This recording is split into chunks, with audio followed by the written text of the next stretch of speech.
What do you get when you take a little bit of witchy spooky and add in some knitting? For me, it is the perfect inspiration for the Whimsical Witches collaboration that is hosted by A Perfect Touch. Some other costumers were getting together and we are doing our own version of a whimsical witch for this Halloween. A lot of them are inspired by beautiful illustrations by different artists, and I found one that just absolutely spoke to me as a knitter and fiber artist in general. This illustration was done by Maggie Miller. I spoke to her and have her permission to use that illustration as inspiration for my own Knit Witch outfit, and you can find links to her website or her Instagram down in the description below. I love her art style. She has super cute illustrations, so I highly recommend you check that out. As I mentioned before, I kind of use that as my jumping off point.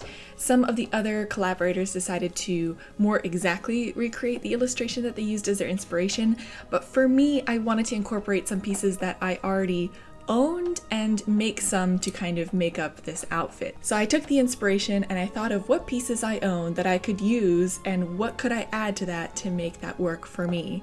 I started with this sweater, which is the first sweater I ever knit, in this beautiful pumpkin orange, which I thought was perfect for the season, as well as the black stockings that I have already knit in the past and just need some minor repairs. What the outfit needs on top of that then is a scarf that I can be knitting as the witch, as well as a witch's hat, which you can see that I'm wearing right now already. I love it so much. As well as a skirt, a fall/winter appropriate skirt to wear with this outfit. I began this outfit by working on the skirt first. This is a piece of thrifted wool that I found, which is a wonderful pattern, but also nice and thick for me to wear in the fall and winter time.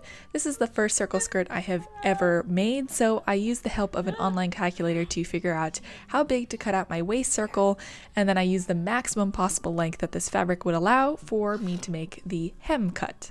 I was able to try on the skirt after cutting it out, and it does seem a little bit big. I think I rounded up a little too much when I was cutting out the waistband, but this can always be fixed in a later step because I will be cutting open the center back of the skirt in order to add a zipper. Before I do that, however, I'm going to add on the waistband because it just felt like the waist circle was going to continue to stretch out in the places where it was on the bias. So I wanted to stabilize it first by sewing on the waistband.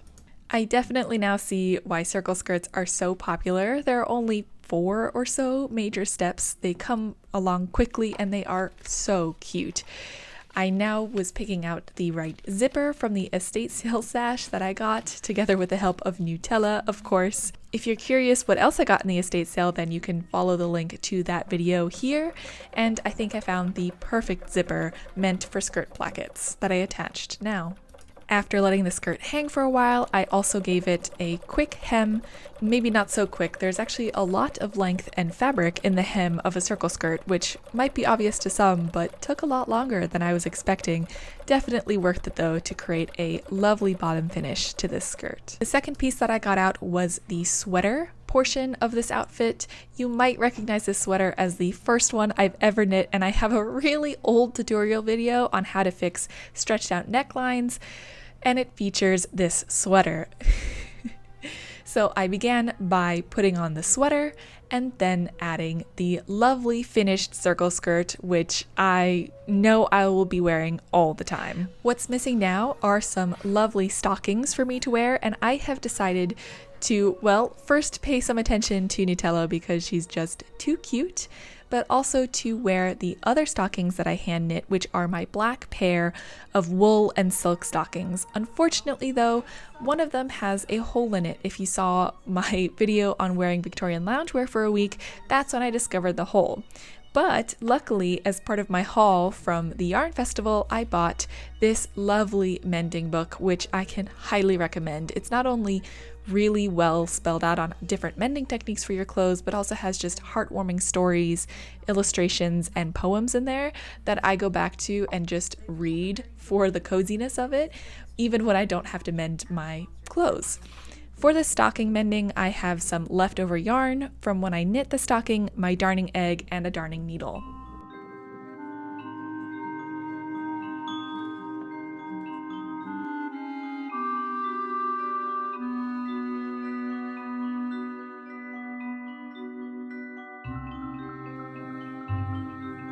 I'm pretty satisfied with how the mending of my stocking turned out, and it is now time to put them on, and they are just as warm and cozy and soft as I remember it. If you're curious about how I knit these stockings, I'll link a video down below, but I will warn you, it's one of my very early videos, as this is one of the first historical things I've ever knit. This outfit is close to being done, however, because all I need next is the scarf and a hat. Of course, a knit witch should always be knitting something, and this scarf is what I've decided to continuously create as I'm wearing this outfit. It is a fisherman's rib scarf. I kind of got the idea while I was knitting this scarf that what wonderful implement would it be to knit this scarf out of if not a witch's wand. I asked my friend who's a practicing witch if this would be okay, and she said witches are nothing if not practical, so please go ahead and use a wand to knit this scarf, which I happily did and just added so much more fun and whimsy to this project. Once the scarf got to the right length that I could wear it while I was knitting it, it was time to move on to the next project. Before I go to the next piece of this outfit though, I just want to say that this yarn is a pure alpaca yarn. It's so soft and so cozy. It's really nice to wear right up against the skin, so I can highly recommend it. I'll leave a link in the description down below.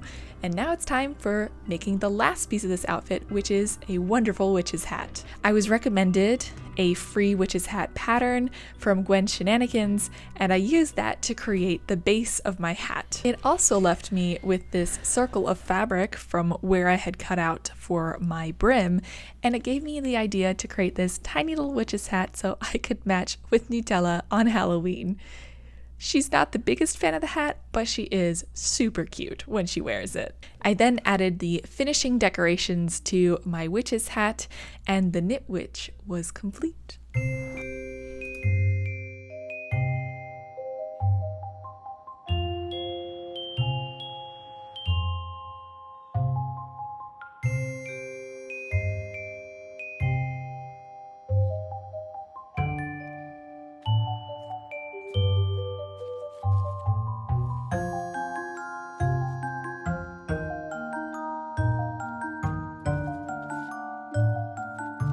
Happy Halloween, everyone! If you enjoyed this video, please feel free to subscribe, and I'll see you all again very soon.